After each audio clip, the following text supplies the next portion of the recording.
students, welcome in our next lecture of cell, the fundamental unit of life. In this video we will talk about the structure of cell wall. पिछले video में हम cell wall का composition देख चुके थे. आज हम देखने वाले हैं स्ट्रक्चर ऑफ सेल वॉल.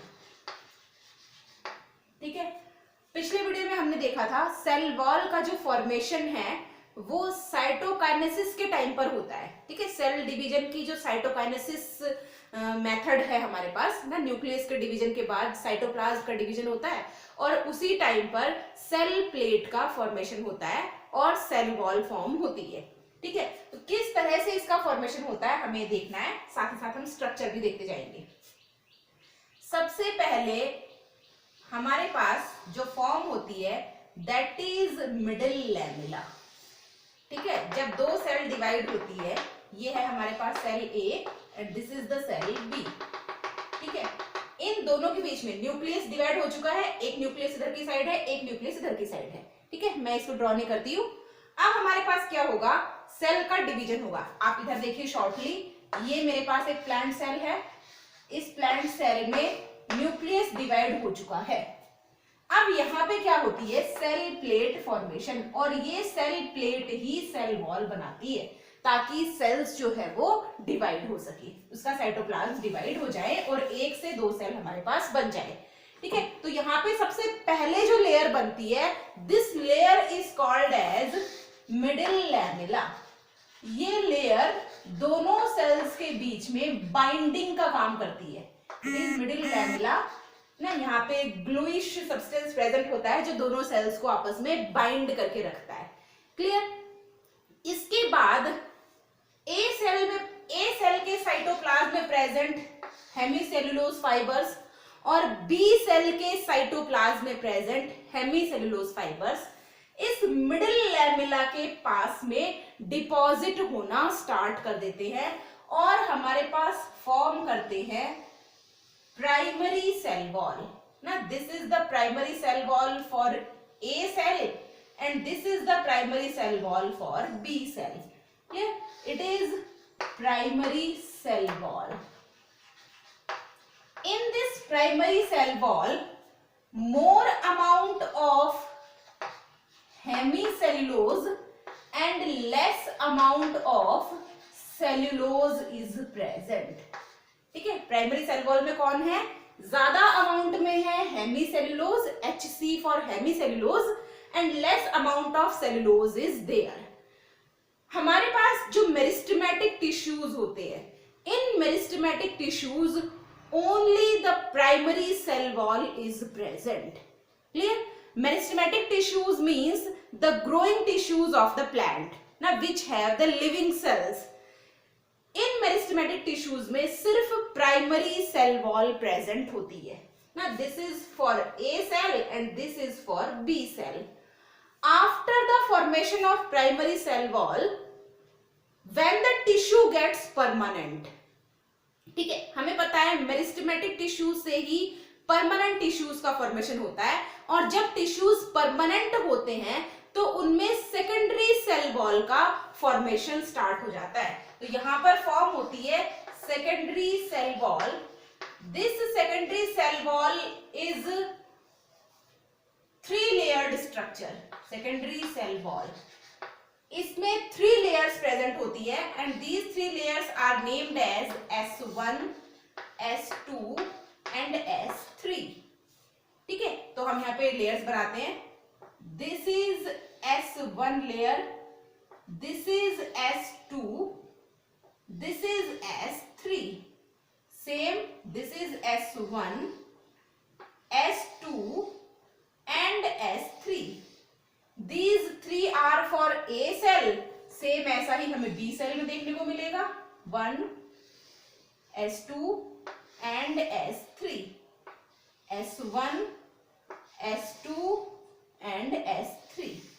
ठीक है, मैं नेम देती हूँ S1, S2 and S3. ऐसा ही इधर भी है. ठीक है, अब S1, S2 और S3 में डिफरेंस क्या है ये हमें देखना है. S1, S2 और S3 में डिफरेंस है only the orientation of fibres का. ठीक है, इसमें में प्रेजेंट है cellulose, more cellulose is there and less hemicellulose. ठीक है, ऑपोजिट है प्राइमरी सेल का। प्राइमरी सेल वॉल में क्या था, more amount of hemicellulose and less amount of cellulose. Secondary cell wall में मोर अमाउंट ऑफ सेल्यूलोज है और लेस अमाउंट ऑफ हेमीसेल्यूलोज है। S1 and S2 and S3 में डिफरेंस है only of the orientation of the cellulosic fibres. ठीक है, S1 में suppose इस टाइप से अरेंजमेंट है सेल्यूलोजिक फाइबर्स का, S2 में मान लीजिए ऐसा अरेंजमेंट है, S3 में इस तरह का डायगोनल अरेंजमेंट हो सकता है। ठीक है, तो किसी भी तरह का अरेंजमेंट हमें देखने को मिल सकता है, बट सेल्यूलोजिक फाइबर्स का अरेंजमेंट कैसा होता है, डिफरेंट। क्लियर, यही S1, S2 और S3 में डिफरेंस है, otherwise there is no difference. All of these three membranes are made up of cellulosic fibres. Clear, अब हमें देखना है ये जो सेकेंडरी सेल वॉल है, it is not uniform at each places. आप देख रहे हैं कहीं कहीं पर इसमें ये गैप प्रेजेंट है। This gap is called as pit. ठीक है, पिछला हमने प्लाज्मा मेम्ब्रेन के मॉडिफिकेशंस में प्लाज्मोडेस्माटा की बात की थी। ठीक है, तो plasmodesmata are present at this pit area for the exchange of materials in the two adjacent cells. Clear, अब यहाँ पे सेकेंडरी सेल वॉल तो है नहीं, क्या प्रेजेंट है, यहाँ मिडिल लैमेला है दोनों सेल्स की और दोनों सेल्स की प्राइमरी सेल वॉल है। तो ये जो मेम्ब्रेन्स हैं, ये मेम्ब्रेन्स मिलके बनाती है पिट मेम्ब्रेन। ठीक है, ये बन गया हमारे पास pit membrane. These pits are basically of two types. Clear, ये पिट्स हमारे पास टू टाइप्स के हैं। मैं इधर पिट्स बना रही हूं, इसको मैं हटा रही हूं यहां से। ठीक है, हम इन पिट्स को देखते हैं। एक पिट का टाइप तो आपके पास ये है, जिसमें आप देख रहे हैं जो गैप है इस सेकेंडरी सेल वॉल के बीच का जो गैप है, इट इज सेम। जितना थिक ये यहां से है उतना यहां से है, उतना ही यहां से और उतना ही यहां से, सेम थिकनेस होती है। इस टाइप के पिट को हम कहते हैं simple pit. And this simple pit is the characteristic feature of angiospermic plants. Clear? It means simple pits are present in angiosperms. Second type of pits are bordered pit. Bordered pits में क्या होता है? This is the middle lamella, this is primary cell wall. ठीक है, और हम देखते हैं secondary cell wall. यहाँ पे क्या होगा, जो pits है, ये pits होते हैं इस टाइप के। ठीक है, पिट्स का शेप कैसा होगा, ऐसा शेप, जिसमें यहां से इसकी थिकनेस कम है, यहां ज्यादा है, यहां ज्यादा है और यहां कम है, इस तरीके से। ठीक है, तो इस टाइप के शेप के जो पिट्स होते हैं, these pits are called as bordered pits. ठीक है, ये हमें ऐसे बॉर्डर टाइप इसमें बना हुआ दिखता है, तो these are called as bordered pits. And the presence of bordered pit is the characteristic feature of gymnospermic plants. Clear? So two types of pits are there, simple pit and bordered pit. Secondary cell wall is present in the permanent tissues. It means permanent tissues में primary plus secondary both of the cell walls are present, and in meristematic tissues only the primary cell wall is present. Now come to the point about tertiary cell wall.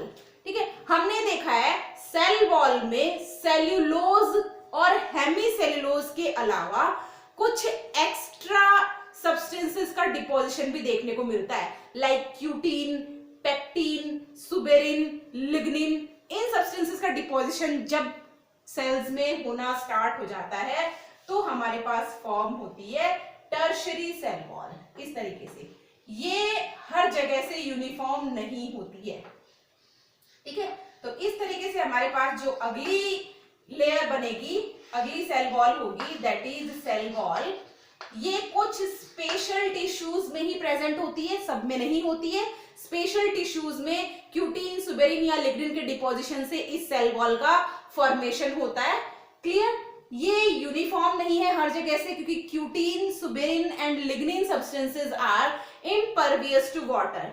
जहां पर इनका deposition हो जाता है वहां की sales dead हो जाती है, क्योंकि वहां पे वाटर और डिफरेंट मटेरियल्स का एक्सचेंज नहीं हो सकता है, सेल्स बिकम डेड। ठीक है, कुछ टिश्यूज हमारे पास ऐसे होते हैं जहां ये टर्शरी सेल वॉल यूनिफॉर्म होती है। ठीक है, सब जगह यूनिफॉर्म नहीं होती है, लेकिन कुछ जगह पे, जैसे ये कोई टिश्यू है और ये पूरी जगह पे किसका डिपोजिशन है, टर्शरी सेल वॉल का डिपोजिशन है। Specially these are present in the sclerenchyma tissues. जो स्क्लेरेनकाइमेटस टिश्यूज होते हैं, उन स्क्लेरेनकाइमेटस टिश्यूज में हमें कंप्लीटली टर्शरी सेल वॉल देखने को मिलती है, and this tertiary cell wall is made up of lignin in the sclerenchymatous tissues. Clear? तो ये पूरा का पूरा टिश्यू यहां से क्या हो जाता है, डेड हो जाता है। आ रहा है समझ में? तो यहाँ पे हमारे पास क्या हो जाएगा, यदि ये सेल वॉल कंप्लीट है तो पूरा टिश्यू वहां से डेड हो जाएगा, otherwise this layer is not uniform at every places. अब यदि हम सेल की बात करें तो कौन सा मेम्ब्रेन आउटर मोस्ट है, इसके बाद यहाँ पे आ जाती है इसमें प्लाज्मा मेम्ब्रेन। ठीक है, टर्शरी सेल वॉल सब जगह नहीं होती है।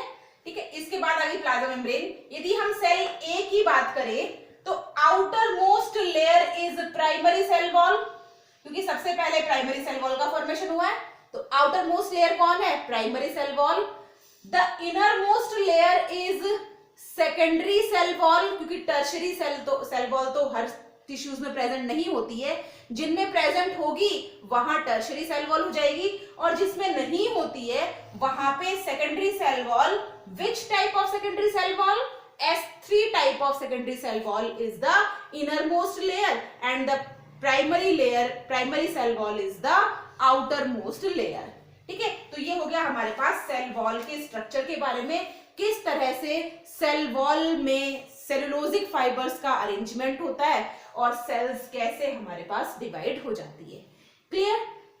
अपने नेक्स्ट वीडियो में हम फॉर्मेशन ऑफ सेल वॉल और फंक्शंस ऑफ सेल वॉल के बारे में डिस्कस करेंगे। Thank you very much.